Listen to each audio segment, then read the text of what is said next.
Bienvenue sur Bulle de Bonheur, le podcast pour prendre le temps d'être heureux. Nous sommes Raphaël Defoucault et Angélique Gimnez, chercheuse inconditionnelle de Bulle de Bonheur. Ce podcast est propulsé par 2 minutes de bonheur et publié tous les jeudis. Alors, bonjour Angélique. Bonjour Raphaël. Ravie de te retrouver. Alors, on continue Angélique, ce programme sur les émotions. Oui. Alors, t'as plus peur depuis la dernière fois? J'ai réfléchi justement à nos souris. Alors, cet épisode sur la peur, qui était notre épisode 249. Et puis, on a travaillé la joie, donc cette émotion que on ne peut que cultiver, donc dans le 246. Et puis, on a travaillé les émotions de manière générale. Les émotions sont nos alliés dans l'épisode 242. Alors, aujourd'hui, on va devenir toute rouge. Oui, On va parler fort, on va avoir les naseaux qui se dilatent, et puis on va libérer une énergie incroyable. On va parler de la colère. Une émotion peut-être un peu incomprise. Et ce que on a envie de faire aujourd'hui avec toi, Angélique, c'est essayer de comprendre comment canaliser cette colère pour en faire un instrument de croissance. Parce que cette émotion, cette colère-là, comme je le disais, elle est beaucoup trop incomprise et on a tous accès à la colère. Oui, c'est très juste. Allez, je change de regard.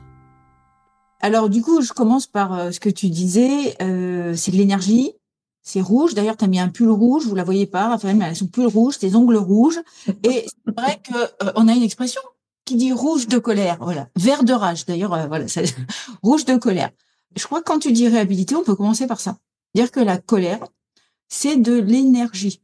C'est quand on est en colère, et on va y revenir, c'est on a une montée en énergie. D'ailleurs, on se dessine ou on symbolise rouge parce qu'effectivement, on sent de la chaleur et puis une espèce d'activation à l'intérieur de nous. C'est un peu comme s'il y avait un moteur qui se mettait en route. Alors, pourquoi faire généralement, quand on est en colère, c'est pour dire et crier haut et fort ce qui n'a pas été entendu par l'autre et ce qui est si important pour nous. Est-ce qu'on peut taper l'autre? On introduit tout de suite et puis après on va revenir, c'est « ah non, non ». Et là, tu l'as dit, qu'est-ce qui fait qu'elle est mal comprise? C'est la colère, c'est l'énergie pour réhabiliter quelque chose, pour restaurer quelque chose en nous et faire valoir sa parole. Ça n'est absolument pas l'idée d'agresser et de taper l'autre pour se défouler et lui faire du mal. Et je crois qu'effectivement, ça, c'est ce qui a fait du mal justement à la colère, c'est on la méprend, oui, avec l'agression, l'agressivité et la permission de taper l'autre. Quand je suis en colère, j'ai besoin de me faire entendre. Et je n'ai pas forcément besoin de taper l'autre. Sinon, ça s'appelle avoir envie de se venger. Et puis, c'est l'accès à la violence. Oui, oui, oui. Et puis, parce que cette violence, aussi sous le coup de la colère, elle peut être aussi bien physique que verbale. Oui, oui, oui. Ce qui fait que, du coup, quand on est dans notre série des émotions, donc la colère, c'est quoi? C'est une émotion de plus, qui est là parce qu'elle a une fonction. On rappelle, je te disais tout à l'heure en rigolant, les émotions, c'est pas une option, c'est une faculté qu'on a d'intégrer. Et il n'y a pas des gens qui sont plus chargés de colère ou de tristesse. Non, c'est la colère, comme les autres émotions, ça permet de réagir à certaines situations, des choses qu'on nous a dites, des choses qui nous arrivent. Quelqu'un te marche sur le pied une fois, peut-être que c'est juste, c'est anodin. Si ça fait 4 fois que par mégarde, soi-disant, il te marche sur le pied, tu as le droit d'être en colère. C'est justement cette chose-là qui va venir pour dire stop. La colère, c'est fait pour dire stop à l'autre, parce qu'on n'en peut plus, parce que ça dépasse les limites de ce que l'on est capable d'admettre, et ça permet de restaurer les frontières entre l'un et l'autre, et ça suscite de l'énergie justement pour mettre le stop, et ensuite dire, écoute, tiens-toi à distance, ou ça fait 4 fois que tu me marches sur les pieds, je te demande de faire attention. Mais ça veut pas dire, du coup, je te mets un coup de pied ou je te marche sur les pieds à mon tour. Sinon, on a une montée en flamme, et la colère, du coup, c'est juste cette énergie, alors je vais le dire avec le ton qui va bien, qui dit stop, Parce qu'effectivement, si on dit je suis en colère, est-ce que tu peux arrêter? C'est pas très bien. Voilà, il y a de l'énergie dans la voix. Donc c'est un vrai stop pour l'autre. Chacun reste dans son camp et écoute ce que j'ai à te dire. Alors est-ce qu'on crie? C'est effectivement, si on prend le porte-voix et qu'on crie, au début, ça peut être un peu comme ça. Et doucement, le ton doit être ferme et on doit redescendre, on doit gérer notre énergie parce que si on crie trop fort, ça casse les oreilles à l'autre, l'autre, et on ne sera pas entendu. J'aime bien dire souvent que la colère, c'est un petit peu comme si on prend l'image d'une balle de ping-pong. Et c'est la balle de ping-pong, elle est comme enfoncée. Oui, Et, et en fait, quand on est en colère, c'est cette énergie qu'on va utiliser pour remettre cette balle en forme. en forme. Mm. Et du coup, on est comme entamé, en fait, dans ce qu'on est, en fait, ça peut être dans son système de valeurs, ça peut être dans son intégrité, ça peut être sur plein de choses. Et en fait, on a cette énergie de repousser. D'ailleurs, très souvent, quand on est en colère, c'est vrai, on fait des grands gestes. Oui, vraiment, c'est ce périmètre de sécurité. Je peux emprunter une analogie qui m'avait été transmise, moi, c'était Isabelle Filiosa, à l'époque, j'avais fait une formation avec elle, qui disait la même chose que toi, mais on peut donner aussi l'autre image, c'est finalement, quand ta voiture, quelqu'un te rentre dedans. La colère, c'est ce qui va permettre de redresser ta carrosserie qui est cabossée. Voilà, c'est tu la redresses. Et ensuite, tu tiens l'autre à distance. Si avec ta voiture, tu vas retaper l'autre, ben, non seulement ça redresse pas ta carrosserie, bon, ça va abîmer celle de l'autre, mais éventuellement, ça enfonce encore plus la tienne. Alors, on dit souvent combattre. Je crois que c'est là qu'on fait quelque part, des fois, des confusions. Si vraiment on devait combattre, ok, on combattrait, mais là, dans ces cas-là, on n'est plus en colère, on est dans l'agression, hein, des deux côtés. Non, l'énergie pour redresser ben, sa balle de ping-pong, sa carrosserie, voilà, pour remettre les limites et tenir l'autre à la distance suffisamment bonne pour que chacun voilà, puisse rentrer dans son camp et qu'on puisse ensuite à nouveau parler ensemble. Et finalement, je trame un petit peu du coup pour le coup là, la métaphore, c'est-à-dire en ayant redressé leur voiture, ils ont pu prendre des chemins nouveaux. Quand tu vas taper la voiture de l'autre, au fond, on stagne, voire même on recule. C'est voilà. Il y a beaucoup de gens qui ont peur de leur colère ou peur de la colère de l'autre parce qu'effectivement, ce qu'on appelle gérer et réguler ses émotions, c'est il y a une telle énergie dans la colère que des fois, des gens notamment un peu encore impulsifs, chez les ados, on peut avoir ça, chez le petit enfant qui voilà qui tape avec des poings parce qu'il sait pas trop quoi en faire. C'est quelque chose, c'est une énergie qui nous surprend au départ. Et du coup, on doit apprendre simplement qu'elle monte. Et quand on s'exprime avec une voix un peu plus haute que d'habitude et qu'on pose les limites, ensuite ça redescend et on se remet en bonne énergie justement pour avancer dans le chemin qui nous convient. Ce qu'il y a, c'est que effectivement, comme ça a été mal saisi pendant très longtemps, c'est une émotion qui a mauvaise presse parce qu'au fond, elle a fait peur et elle a été trop souvent associée à agressivité. Ça me permet aussi d'ajouter quelque chose de fondamental. Je pense que tu vis la même chose dans ton cabinet, Raphaël. C'est alors, les gens qui sont jamais en colère, du coup, qui en ont et qui savent pas la gérer. Et t'as les gens qui arrivent en me disant, mais de toute façon, moi, je suis toujours en colère. On revient à ça. On ne veut pas être toujours dans une émotion. Ça n'existe pas. On mourrait d'épuisement. Parce que finalement, la colère, c'est cette montée en puissance. Alors, il y a des neurotransmetteurs, il y a des hormones. Les gens connaissent, hein, dopamine, adrénaline. Voilà, on monte en puissance. Et puis, ce qu'on appelle, on en a déjà parlé, l'accélérateur. Hein, on se met sur le sympathique pour pouvoir accélérer. On ne peut pas rester en colère tout le temps. De toute façon, on va se décharger, on va s'épuiser. Les révoltés, c'est ces gens on a le sentiment qu'ils sont en colère en permanence. Et d'ailleurs, contre qui? Bah, on sait pas trop parce qu'à la fin, on a l'impression qu'ils sont en colère contre la terre entière. Et ça, finalement, le mot, il est mal utilisé. C'est pas de la colère. C'est un sentiment de vengeance, de révolte, d'incompréhension. Normalement, la colère, c'est une passagère temporaire hein, qui nous dit, là, ça va trop loin, stop, chacun dans son camp, on s'apaise et on reprend une conversation digne de ce nom. C'est-à-dire, on ne se crie pas dessus, voilà, on revient sur quelque chose de plus tranquille. Ce qu'il y a, c'est qu'effectivement, bah, comme le reste, il est important d'avoir été appris, si je le dis comme ça, à l'utiliser et la réguler. Du coup, si on revient à notre côté corporel et puis de faire d'expliquer avec le système nerveux autonome comment ça se passe la colère.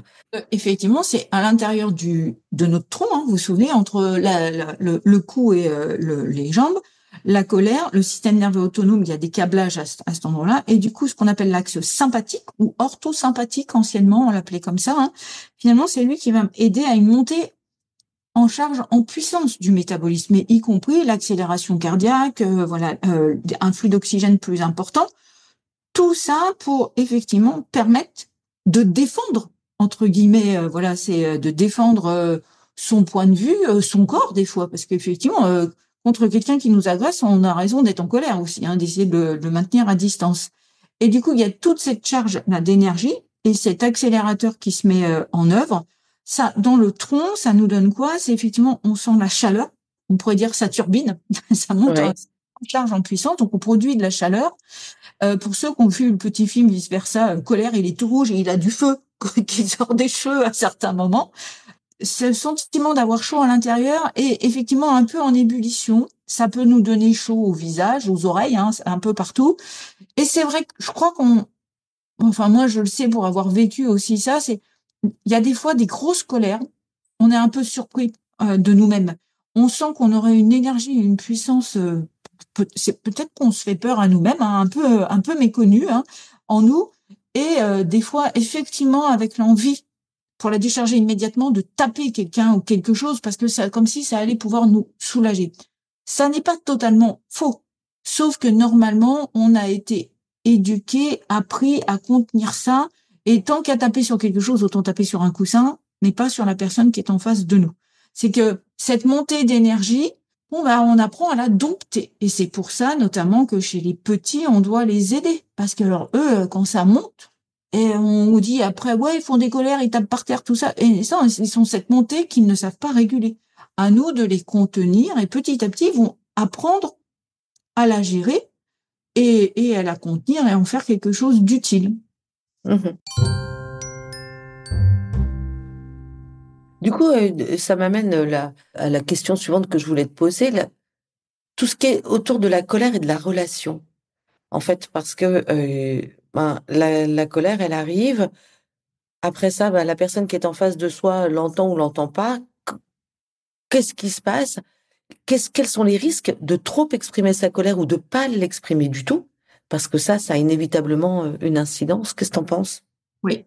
Alors, je fais un petit clin d'œil parce que je crois que c'est aussi l'occasion de rendre à César. J'ai une de mes thérapeutes qui, à l'époque, moi, je disais que je savais pas ce que c'était que d'être en colère. Je l'avais pas reconnu. Voilà. Du coup, je l'ai retourné contre moi. Parce que, on va commencer par ça, c'est si on ne l'utilise pas, parce que les émotions, c'est des produits pour être en relation avec l'autre et avec son corps, si on ne l'utilise pas, elle reste là.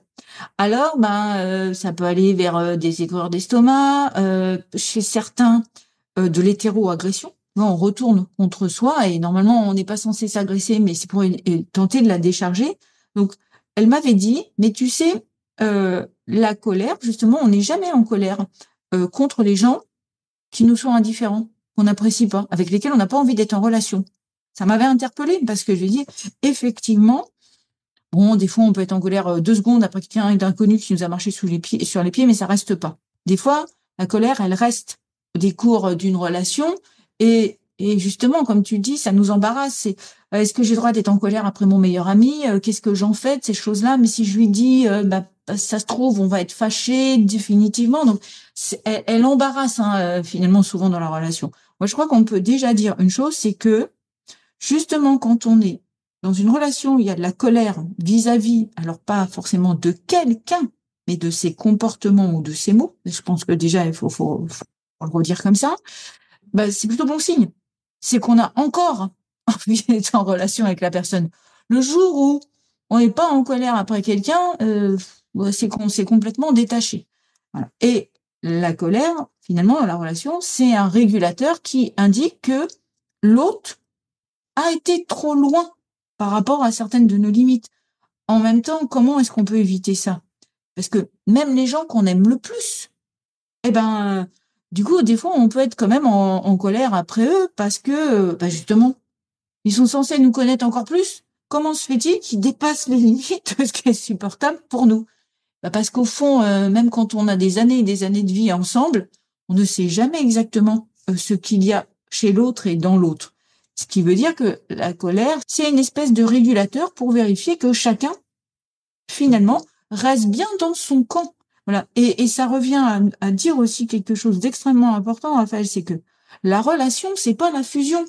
C'est pas je suis dans l'autre et je sais tout de lui et j'ai tout compris. Non, c'est une relation, c'est deux petits rouages avec un interstice, hein, et la relation, c'est cet endroit où, quand tu disais au ping-pong, on se lance la balle du ping-pong en douceur.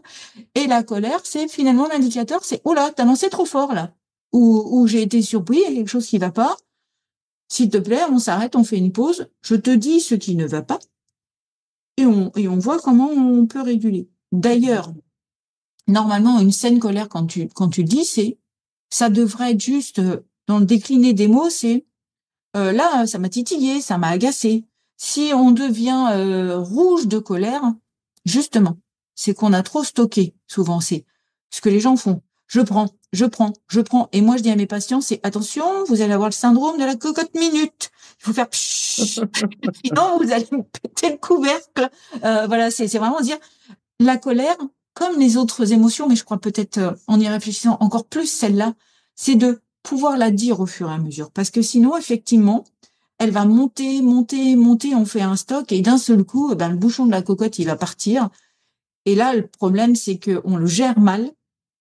Et en face, effectivement, le bouchon de la cocotte, s'il t'arrive dans la tête, c'est pas très plaisant, quoi. Ça va être une agression. C'est ce que je dis beaucoup, surtout dans les couples, hein, où justement il y a ces tensions. Je suis complètement d'accord avec toi. Le fait d'être en colère va montrer ses limites, et je dirais que c'est même bon pour la relation. C'est-à-dire que on connaît mieux ses limites, on connaît mieux les limites de l'autre, et tout ça, ça fait grandir la relation. Donc ça, c'est le côté qui est très positif. Maintenant, là où je te rejoins aussi, c'est que le fait d'entasser, entasser, entasser, et que ça, plouf, tout d'un coup, ça sort. Là, je dis, c'est pas le moment de discuter et d'échanger. C'est important de faire retomber la colère. On dit souvent que chez les hommes particulièrement, il faut un minimum d'une vingtaine de minutes pour faire redescendre la pression. Et que tant qu'on est dans cet état de pression, ça ne sert à rien d'engager un dialogue, parce que ça va inévitablement se terminer par des bombes atomiques, quoi. Oui, oui, oui, parce que tu dis d'une autre façon encore ce qu'on disait précédemment, c'est que on a dit les émotions, ça se régule, ça se contient. Sauf que quand ça monte, ça monte, ça monte et que c'est très très fort, notre capacité de contention, elle est pas possible. En même temps, je crois que c'est important qu'on dise, donc tenter de déstocker, puisque effectivement les émotions, de toute façon, au maximum, le système nerveux, notamment la voie sympathique, on peut évaluer qu'au maximum, au bout de 40 minutes, on serait épuisé. Tu vois, on serait en décharge de toute façon. Alors effectivement, on peut vociférer. J'aime bien ce mot. On peut grommeler, vociférer pendant 40 minutes. On va être épuisé après. Hein. Remarque après, si on laisse passer, possiblement l'autre il peut t'attaquer. Là, c'est bien, t'as plus d'énergie. Mais l'idée vraiment, c'est de se dire, c'est cette colère, faut la déstocker doucement. En même temps, parfois, il peut arriver aussi des colères où on est surpris nous-mêmes, où là, j'ai presque envie de te dire, mais limite, on déjanterait. C'est parce qu'effectivement, dans ces cas-là, on a tous des choses importantes pour nous. Tu disais le système de valeurs, c'est des choses qui sont plus précieuses dans notre vie. Et dans ces cas-là, effectivement, la colère, elle peut monter très brutalement. Voilà. Et dans ces cas-là, le flot d'énergie, il est tellement grand que les uns et les autres, même bien contenus, on pourrait finalement se jeter sur quelqu'un. Moi, je sais pas si je vois quelqu'un qui est en train de frapper son chien. Je pense que d'un seul coup, je crois même que je serais capable, même si c'est un grand costaud, de me jeter sur lui, quoi. Et là, je serais plus dans une saine colère. Mais du coup, effectivement, ça peut nous mettre hors de nous. Voilà, et on est tous parfois en limite de colère, agressivité. Je peux même dire que c'est un indicateur de bonne santé. Tu vois, quelque part aussi de temps en temps, qui veut dire, mais non, là, c'est insupportable pour moi de voir ça. Simplement, effectivement, c'est respirer un coup, se réguler, puis se dire, effectivement, comment je peux gérer la situation autrement et qu'en frappant moi aussi, parce que sinon, après, du coup, forcément, on va s'en vouloir. Hein. Ça amènera un autre sujet plus tard, c'est la honte ou la culpabilité. On n'est pas fier de nous. Voilà, du coup, la colère, ce flux d'énergie, plus on le dissémine régulièrement et plus on apprend sur des petites colères, des agacements, des titillements, voilà, à la réguler, plus c'est facile. Si on attend effectivement d'être dans zone rouge, moi je dis c'est en montée en puissance trop forte, hors de sa fenêtre de tolérance, l'autocontention, elle devient difficile, quel que soit notre âge et quel que soit notre caractère. Justement, comment l'apprendre à la gérer, à la canaliser, cette colère? Parce que tu disais très justement, il y a différentes gradations de la colère. Donc, on peut effectivement, quand on la sent un peu monter ou qu'on a une petite colère, un petit agacement, savoir au moins le nommer, l'exprimer si c'est nécessaire. Et parfois, et tu le disais aussi, et je l'entends moi, des personnes qui passent de 0, c'est même pas jusqu'à 10, de 0 à 15, chouf, en l'espace d'une seconde. Et effectivement, ces personnes-là, il y a quelque chose de l'ordre de leur système de valeurs qui a été profondément touché. Probablement aussi des réactivations Oui, de blessures. oui. Notamment de colère d'enfant, de l'enfant qui subit la colère, l'énervement du parent, qui parfois, en tant que parent, même peut-être peut déraper, mettre une fessée, une claque, voilà. Et encore une fois, ça n'est pas permis, mais voilà, on a peut-être tous l'occasion de dériver un jour. Et finalement, l'enfant, comme lui, peut pas dire sa colère, il peut pas répondre, il stocke. Et de temps en temps, à l'occasion de certaines scènes de vie, il y a finalement ces traumatismes profonds qui remontent et qui du coup vont se jouer, mais de façon complètement déplacée dans le temps. Voilà. Et c'est là, Raphaël, c'est vrai que je pensais pas amener ce sujet, mais on peut le dire directement, c'est qu'après, en tant que parent, toutes nos colères finalement non délivrées, on pourrait dire, de l'enfance et subies, peuvent se rejouer vis-à-vis de qui? Vis-à-vis de nos propres enfants et des plus faibles. Et après, on se déteste finalement d'avoir ces réactions-là. Si on dit comment on fait, la première des choses, c'est dans l'idéal. Si c'est ça, voilà, c'est dans l'idéal.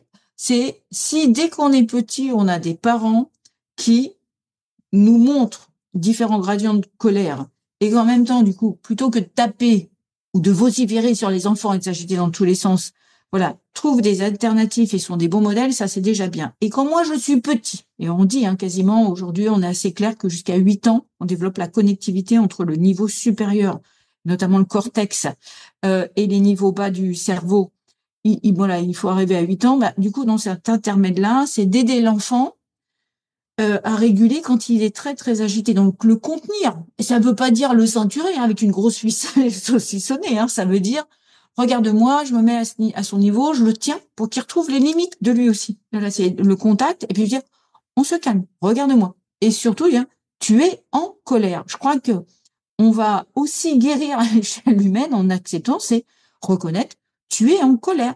Ok, c'est normal et naturel d'être en colère parce que ton frère, il a ton jouet préféré, par exemple. C'est finalement, si on commence à reconnaître que, oui, c'est normal et naturel, c'est une émotion qui a une fonction comme les autres, c'est peut-être pas la plus facile à gérer tête et corps, voilà, parce que ce gros trop plein d'énergie, des fois, il n'est pas facile à canaliser. Donc, c'est déjà reconnaître sa fonction, c'est dire que ça dépasse mes limites et pouvoir le nommer et être entendu. Or, quand on est enfant, nommer qu'on est en colère, nommer ce qui va pas, encore une fois, c'est pas si simple que ça. Mais déjà, reconnaître que là, tu es en colère, et ça commence par nous aussi, Raphaël. Des fois, quand on sait pas ce qui se passe, mais qu'on peut se dire, oh là, qu'est-ce qui m'arrive, là, peut-être, juste, je suis en colère. Le fait de reconnaître verbalement, et là aussi, c'est ce qui se passe entre le cerveau et le corps, c'est la verbalisation, le mot, déjà, ça apaise. C'est-à-dire, ok, ma tête a compris que dans mon corps, là, cette énergie, c'est de la colère. Ok. Du coup, maintenant, c'est après quoi? Après qui? C'est qu'est-ce qui m'a mis en colère? Donc, tu vois, même sans commencer des grands exercices ni rien, c'est de commencer cette espèce de dialogue entre tête et corps. Tout le monde a ses fonctions de colère. Or, pendant très longtemps, c'était l'apanage masculin. La colère, c'était pour les hommes et les pleurs, c'était pour voilà, c'est la peur, voilà, c'était on avait partagé. Mais non, c'est de reconnaître, c'est ok, c'est en train de monter, c'est un indicateur.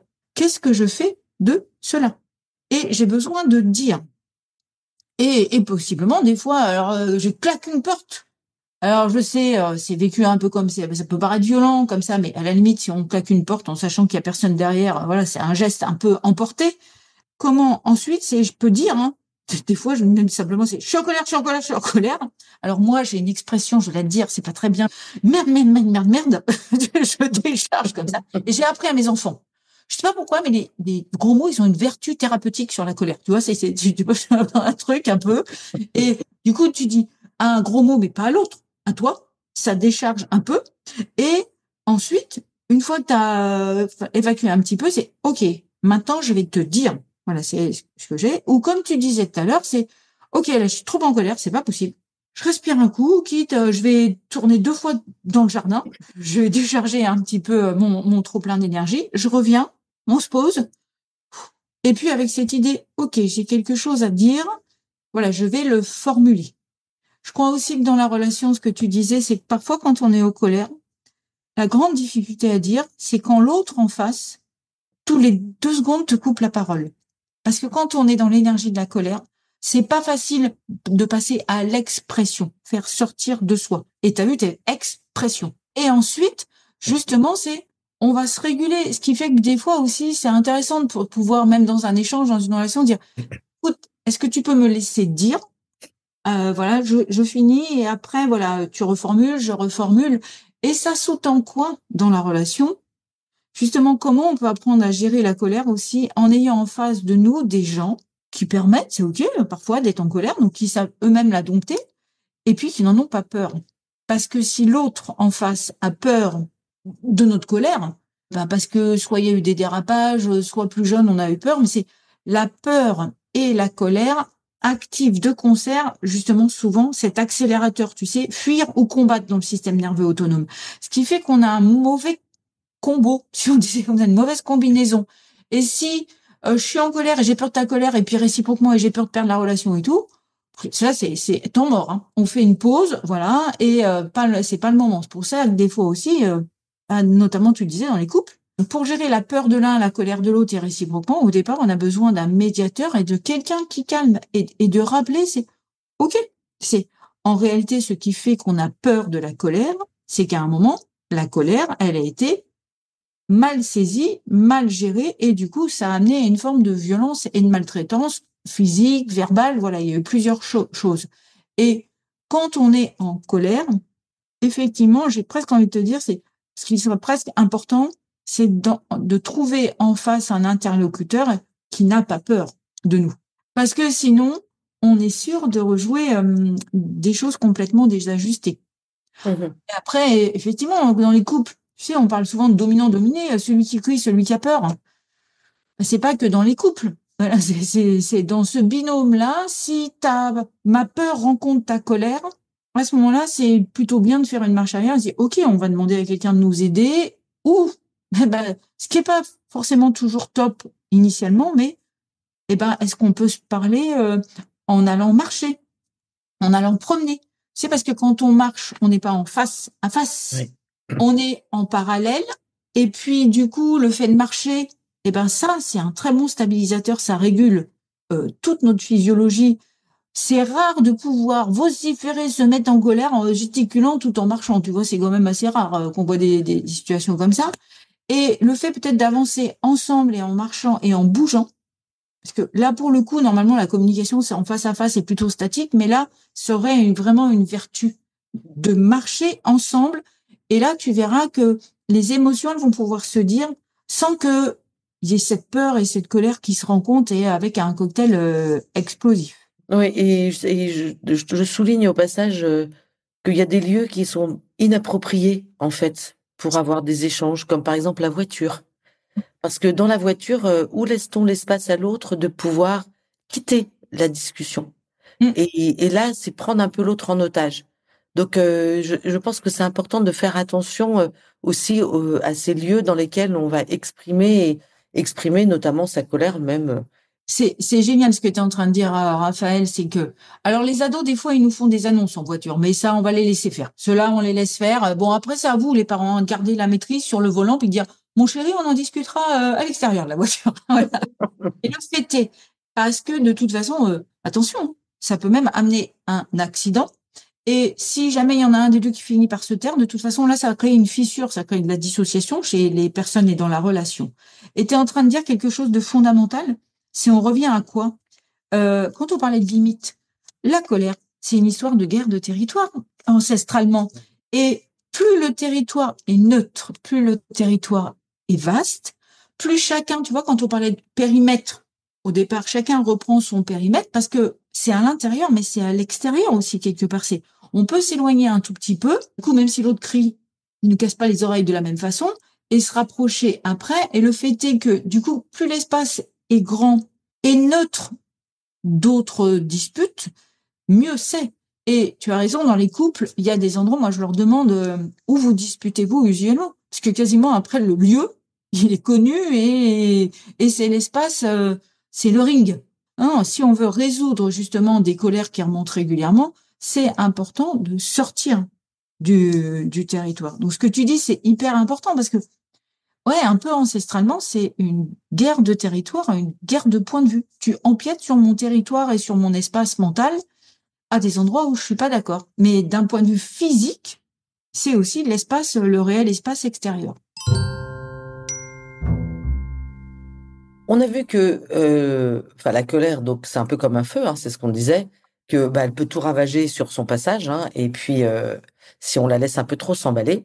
Et puis par contre, comme tout feu, si c'est bien canalisé, ça peut éclairer et réchauffer. Oui. Et du coup, ça va être ce que j'ai envie qu'on discute là maintenant, c'est comment est-ce qu'on peut transformer cette colère en force positive? Alors, première des choses, c'est admettre que c'est normal d'être en colère à un certain moment. C'est le sentir, ce petit aiguillon qui nous active, c'est un indice. Et c'est un indice qu'il y a quelque chose en moi qui est très, très important, qui est en train d'être malmené, parce que l'autre fait ou dit. Donc, c'est un indice aussi à se connaître soi-même. Et derrière, quand tu parlais de système de valeurs, Raphaël, c'est qu'est-ce qui fait que les gens qui se connaissent un peu mieux, c'est qu'on fait un travail thérapeutique, de coaching, qui ont peut-être des métiers, finalement, où ils sont plus régulièrement en contact avec ce qui est important pour eux, possiblement peuvent mieux réguler aussi cette émotion, c'est parce que quand on sait ce qui est si précieux en nous et du coup les endroits gardés, voilà, c'est où sont nos trésors et ce qui nous active et nous mettrait d'autant plus en colère parce que ça dépasse les limites de supportable, ben, quand on connaît bien ces espaces-là, justement, ensuite on n'a plus besoin de partir dans de grandes colères parce qu'on sait à quel endroit ça va s'activer et si notre interlocuteur approche vers là, au fond, déjà, on prend un peu de recul, en se disant, OK, moi, je recule d'un pas, même mentalement, parce que à cet endroit-là, je sais que on pourrait dire, j'ai une zone sensible à protéger, l'autre le sait pas forcément. Donc c'est plus on connaît ces zones de sensibilité, plus ça va être aisé de le gérer. Voilà, même si l'autre en face, lui, n'est pas très à l'aise. Quitte même, et là c'est extrêmement important quand tu parlais de relations, il y a des fois aussi, on peut dire, écoute, à cet endroit-là, je préfère qu'on n'y aille pas. Tu sais, dans les familles, on disait toujours, il y a des sujets qui fâchent. Politique, religion, enfin bref, on peut en trouver plein. Et du coup, on se dit, ah ben non, quand même, on devrait pouvoir parler de tout. Ben non, c'est Mhm. aussi sage. À un certain moment, il y a des gens avec lesquels, à cet endroit-là, le territoire, il est sensible. Je pourrais même dire que ces endroits-là, finalement, c'est ceux où on prône la tolérance, mais on n'est pas très tolérant nous-mêmes. On doit l'accepter. Et du coup, comme on tolère moins d'être mis en question ou le point de vue de l'autre nous-mêmes, c'est ce qui fait aussi que possiblement on peut se mettre en colère, eh ben, on n'y va pas. Si c'est pas absolument nécessaire, au fond, chacun a le droit, on peut être amis, on peut être amoureux, on peut passer une vie ensemble et avoir des espaces où, ben non, là, c'est notre petit jardin secret, à cet endroit-là, c'est pas avec toi que j'ai envie et besoin d'en parler. Mhm. Donc, c'est nous aussi, finalement, qui devons accepter qu'il y a des endroits où on n'y va pas forcément, quoi. On n'a pas besoin d'échanger avec tout le monde, c'est un peu notre terrain privé.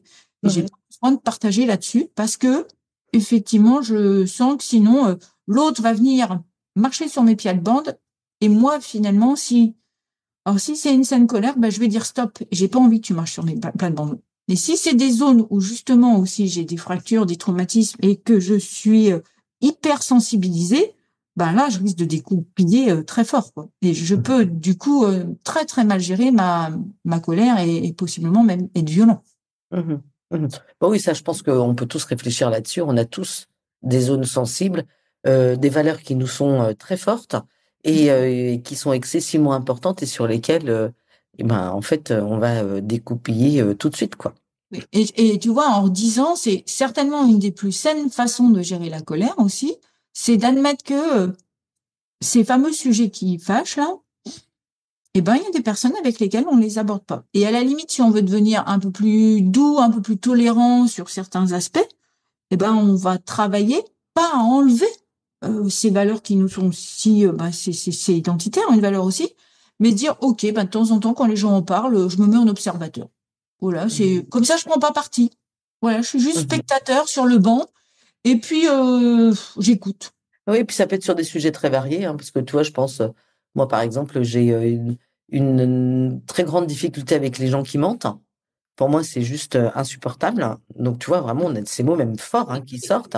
C'est pareil, ma liberté, quelque chose de très, très, très précieux. Donc, moi, entraver ma liberté, c'est juste impossible. Et là, c'est pareil, les mots qui me viennent sont des mots super forts, qui sont tout de suite dans un registre élevé. C'est pas ça m'est désagréable ou non, Non. c'est insupportable, c'est intolérable. Voilà. Et du coup, je pense qu'on a tous des sujets comme ça qui nous activent un petit peu plus vite. Et à côté de ça, qui, je trouve, font aussi notre force. Parce que si bah, je prends mon cas qui j'aime pas le mensonge, et ben en fait je vais être particulièrement transparente, authentique et du coup c'est aussi ce qui va faire ma valeur dans mes accompagnements, dans mes amitiés, dans ma famille parce qu'on sait que bah, Raphaël quand elle dit un truc bah, elle le pense et elle n'ira et ce qu'elle dit est sa vérité à elle quoi ou sa manière de penser à elle et du coup ça je trouve que c'est très très important très important de savoir les nommer pour pouvoir en faire quelque chose de très positif.